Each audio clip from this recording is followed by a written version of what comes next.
بسم الله الرحمن الرحيم ولا حول ولا قوة إلا بالله العلي العظيم. السلام عليكم ورحمة الله.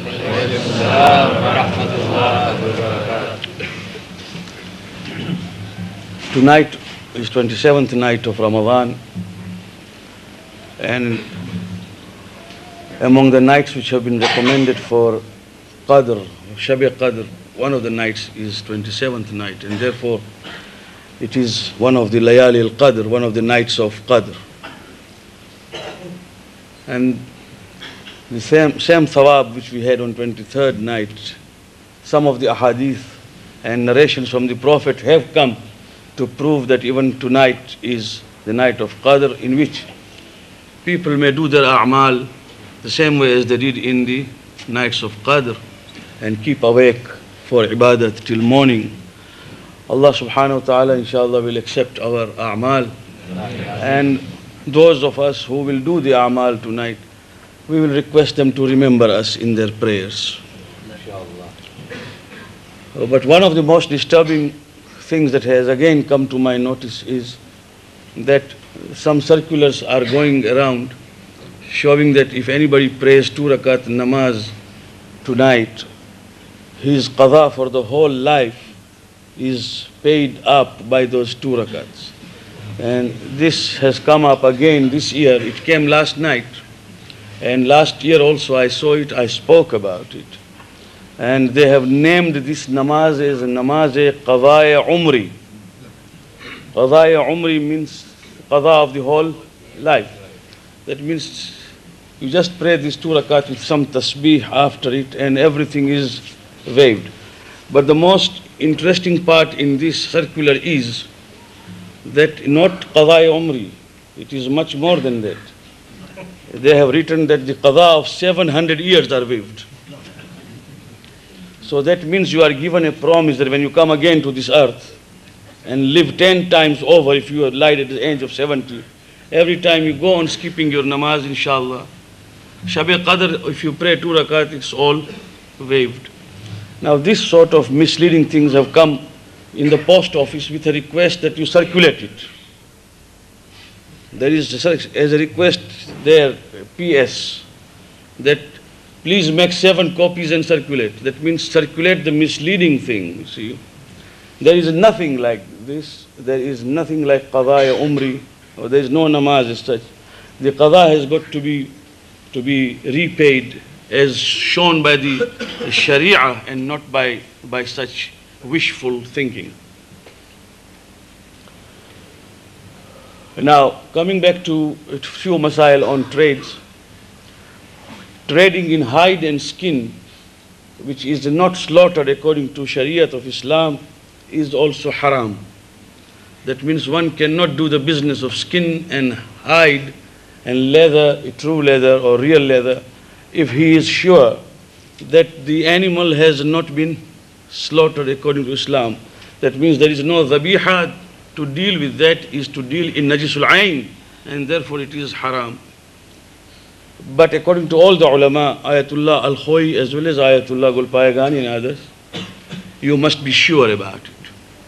If you are not sure as to whether this particular leather or skin or hide has been from the slaughtered animal or not, then of course dealing with such item is halal, and you don't need to even investigate.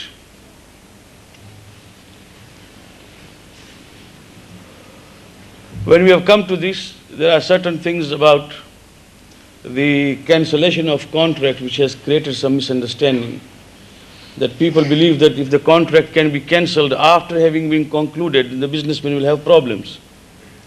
But there are conditions. It's not every contract that can be abrogated.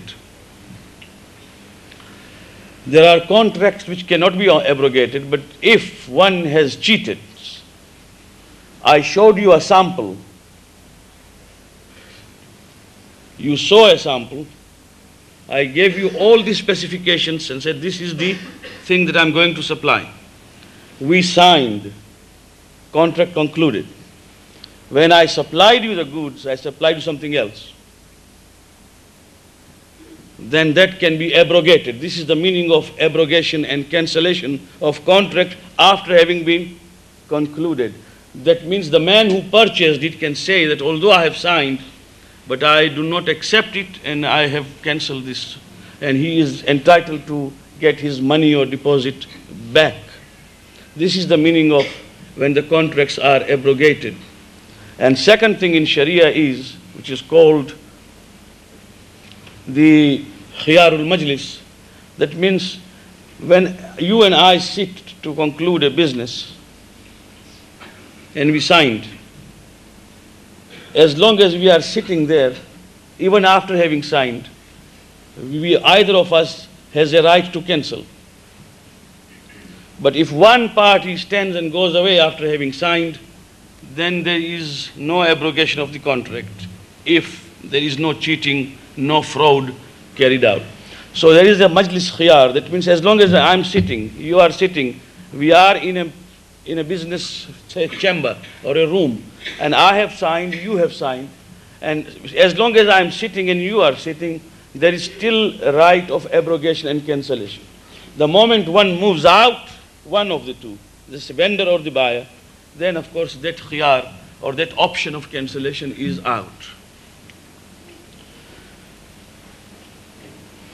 This is just to introduce the subject of businesses as we do, and there are so many things which have got mixed usage, like radio and televisions.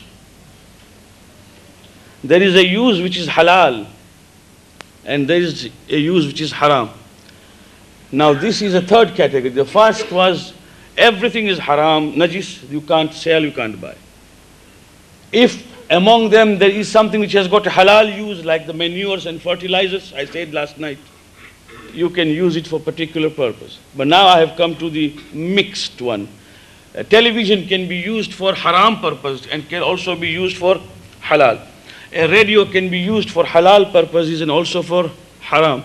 Therefore, the buying and selling of such objects is not haram unless the person says that I am going to sell this for this particular purpose, which is a haram purpose, which is not the case ordinarily. A television seller does not say that I am selling it this for haram purpose. The user has got to decide as to how he will use it. Therefore, such things like radio and television or anything which has got a mixed usage, means a person who uses it can use for either halal or haram, then the sale of such is not haram, is halal, because it is upon the niyat.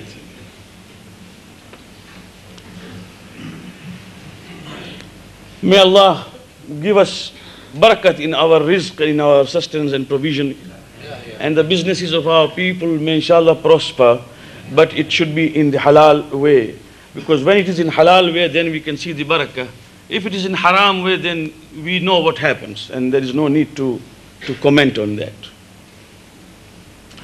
Last night we were talking about akhlaq, and the reason why I insist upon akhlaq is that if our generation, contemporary and the one which we are going to bring up very soon, they are alhamdulillah growing up so fast, if they do not have the khulq of Islam, very soon this community is going to have problems.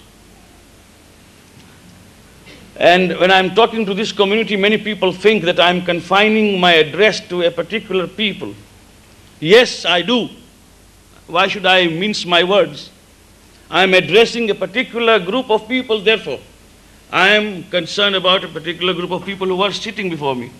If you are asking me to talk about others who are also part of Ummah, but they are not here, then the story is very, very sad. It becomes tragic. I said this only a few weeks ago, but I didn't have this gathering. I say it again. What has happened because of lapse in akhlaq? A case came to me from outside London, from a family of Sayyid, Ahle Rasool. Right? The girl, after having attained the age of 16, left the household. because of her company. In Arabic they said, لا تسأل عن المرء واسأل عن قرينه. Don't ask about a man, ask about the companions with whom he moves. You will know what type of man he is. لا تسأل عن المرء واسأل عن قرينه. With whom does he go about? That is important. The parents who don't bother as to what is the company of my son or my daughter, they have the problem later. Some of the girls and the programs on television persuaded her that this is a free country and she can do whatever she likes, and she has now attained the age she left the house. Her father, a Sayyid, never could have dreamt of this to happen in his family. He tried to persuade her. Come back, she would refuse. Then she went and stayed in bachelor's mess or whatever they call it. She hired a room with other girls. He went and he thought he could use some force, being a father.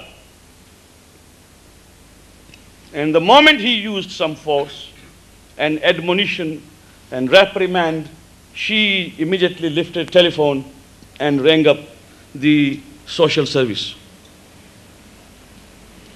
And a representative from there came. Instead of persuading the girl to go, they warned the father to move immediately out. He came back.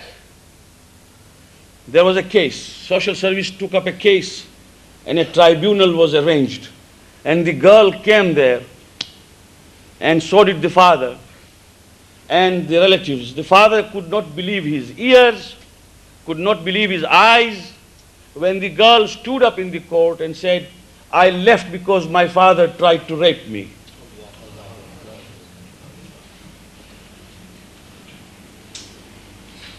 He wept bitterly in the court. He could not believe his ears. Something unthinkable has been said in the court. And the judge or the magistrate, whoever sat there in the tribunal, he being a very sane and very old man, he realized that there is something wrong. He adjourned the court and he called the father. And the father said, I belong to a Shia Ithnashri community. And I am a Sayyid, means I am the descendant of the Prophet. I am a practicing Muslim. And to hear these things is beyond me. I have never dreamt in my wildest dream. But it has been spoken. It is a lie. Well, the judge or the magistrate, whoever was sitting there, realized this. And he arranged with her co-judge, sitting on the panel, to have a private meeting by the social service people and the girl. They were there in the chambers. And the girl admitted that I have lied. But this was the only way to get myself free. I was advised that if you put such an accusation, then the father will have nothing to say.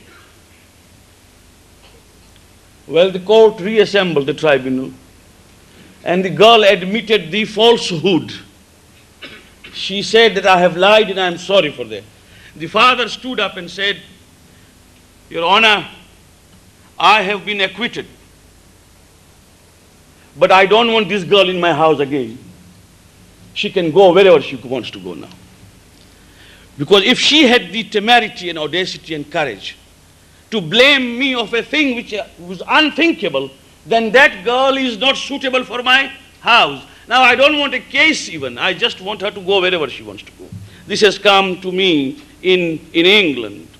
Now I pray to Allah subhanahu wa ta'ala, and all of you say Ameen, that we may not have such cases in our community.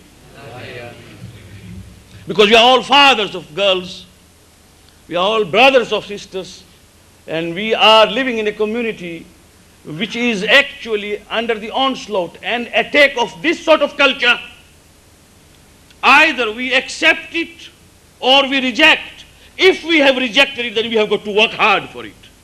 And the only way is not to rely upon the madrasas alone, because the madrasa does its part and we are all obliged to the teachers who are serving us, boys and girls. men and women who come and teach and devote so much of their time. We are really thankful to them. To them we say, Allah will give you ajr.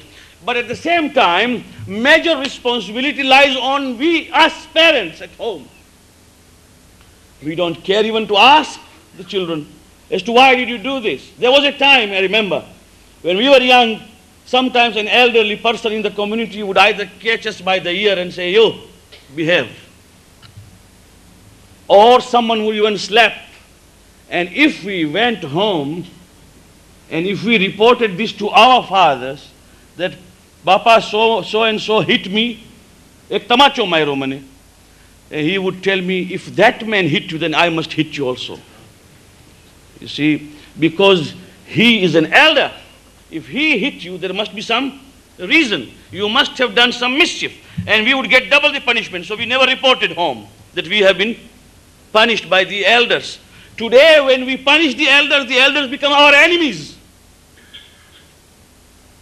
They don't realize that if we have corrected the behavior of the children, it is not because we are their enemies, but because we are their well-wishers.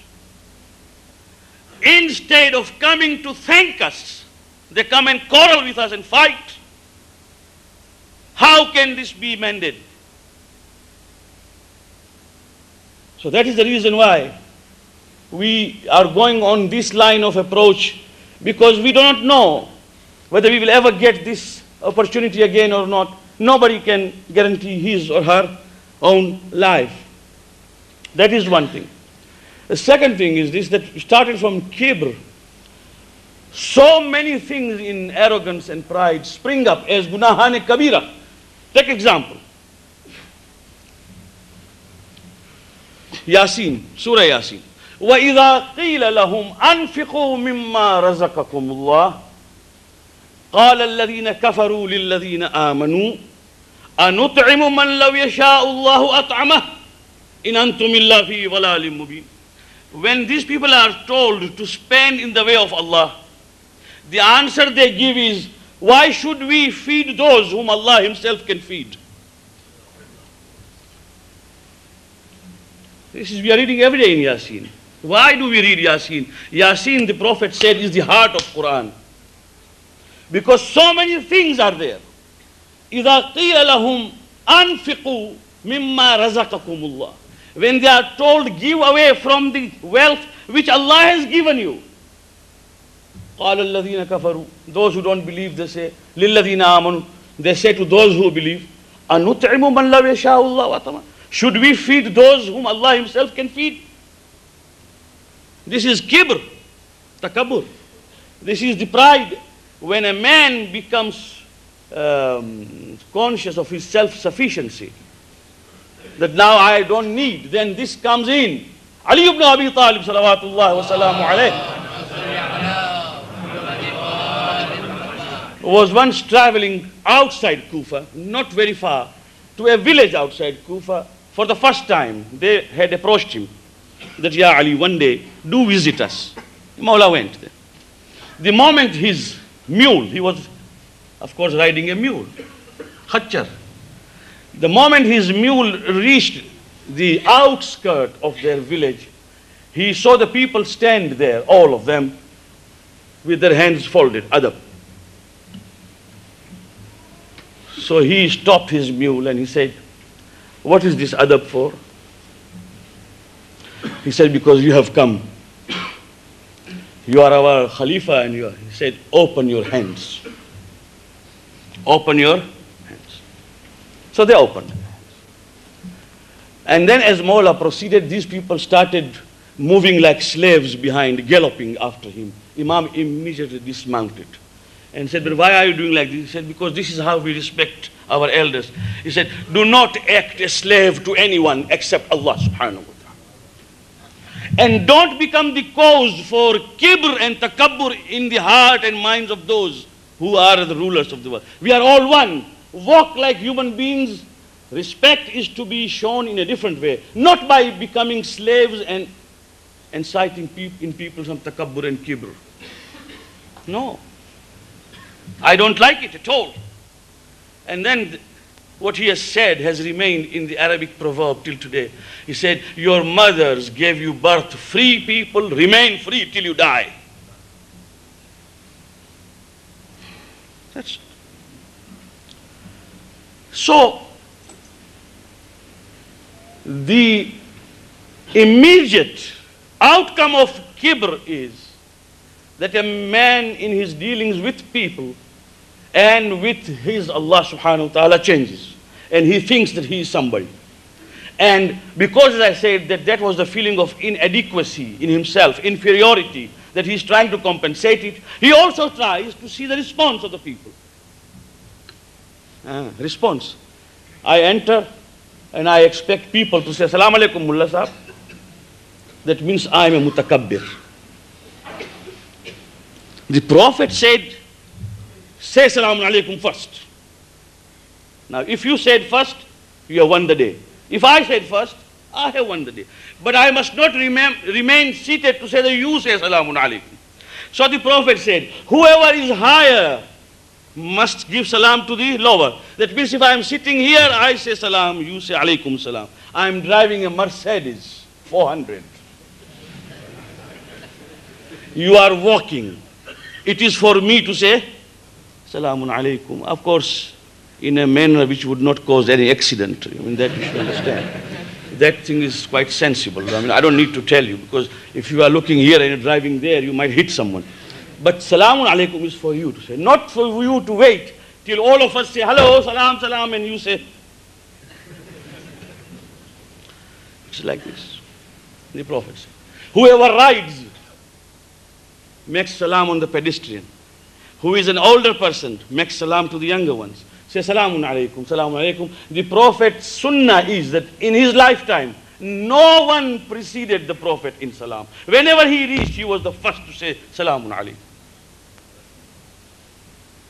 And then he said, you enter a majlis like this, you come late for some reason.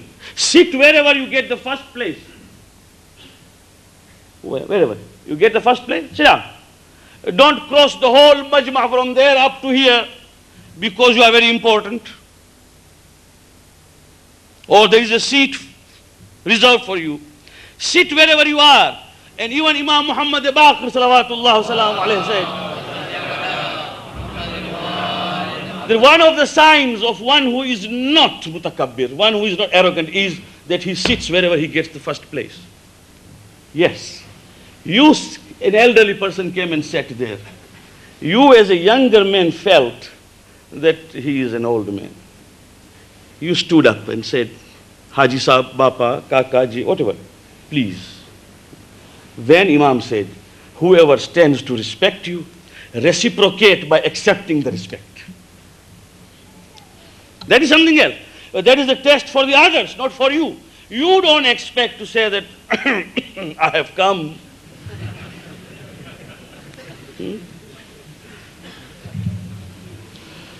It creates bukhl also, because greed enters into the mind. The man who fears poverty, why does he fear poverty? He wants to give away something in the name of God. Shaitan within tells him, you know what will happen tomorrow, it might not come. Till yesterday it came. Allah subhanahu wa ta'ala gave. Today Shaitan tells me it might not come. This bukhl, Allahu Akbar. When the mafatihul jinan get torn off at home, and the Quran also get loose, when this topi is no more to be worn, and the sherwani has gone into pieces, then I am looking for a poor man to give it away. Quran is given to the mosque waqf after it is torn. Champal also is given to the poor man after it is no more to be worn. On the day of Al-Qiyamah, Payghambar said that those old books and caps and clothes and chappals will be brought there. And Allah subhanahu wa ta'ala will say, I know those who gave this away. Let them come to me, for I will give them the reward. Because naturally these torn off champals were given with pure and sincere intention. Nobody wanted to give a torn champal and be advertised. So here there is no shirk. I will give. But for those who gave so that they may be advertised, and then you see some praise is showered upon them, they go to take from those from whom they expected the praise. In Lucknow, well, I'll finish, don't worry. My time is half an hour, not more than. In Lucknow, I have got 7 minutes still. In Lucknow, one Nawab was getting his daughter married. There they have a custom that the best gift is the shawl. Shawl. We don't have this, but in India still they have. And anybody gets married, people, friends go and give him a shawl. Shawl worth 120 rupees, 150 rupees. Shawl. They give, they don't take it back, not like us. That we give and then we take it back and we give a cover. No. They give it away. Sometimes you find a man going home with thousands of shawls because people have given. Right, shawl. Well, and then there are certain people there in Lucknow who are called bands. These people, whenever they see someone getting married, they come there and they start singing and they add to the ronak. They sing and they praise the Seth and Nawab and all that. They get one-time meal and they also get some gifts. This Nawab, of course, was from this ayah. Why should we feed those whom Allah can feed? And everything was in his mind. The wind was full there. It is mine. Now when these people came there, they sang, and of course they sang, but there was no response. At the end, someone told Nawab, you must give something to these people. They have been singing at the top of their voices for the last several hours. Give them something, Baba. So there was a very old torn shawl on his own, you know. Ali ibn Abi Talib alayhi salam says, a miser businessman, millionaire, earns money to ward off poverty but lives like a poor man. If you ask him, why are you earning? He says, because I want to ward off poverty and to keep the wolf from my door, the wolf of poverty. But he lives like a poor man. The Nizam of Hyderabad was the richest man on earth. But his cap used to have dirt half an inch all around. And he always smoked half cigarettes. He threw half and then lifted it again and again. You see, Thuta.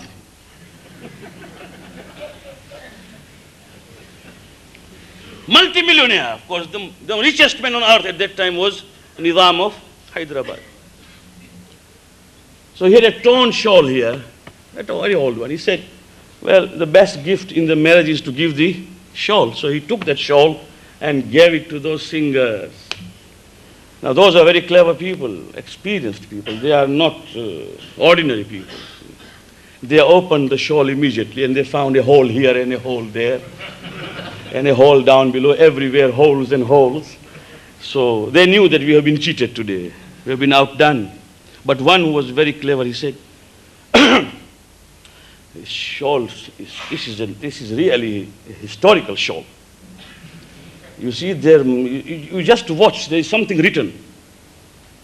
There wasn't anything written on that except the holes. But the other fellow responded, he said, yes, I can see it is written, La ilaha illallah. Oh, he said, Tabarruk.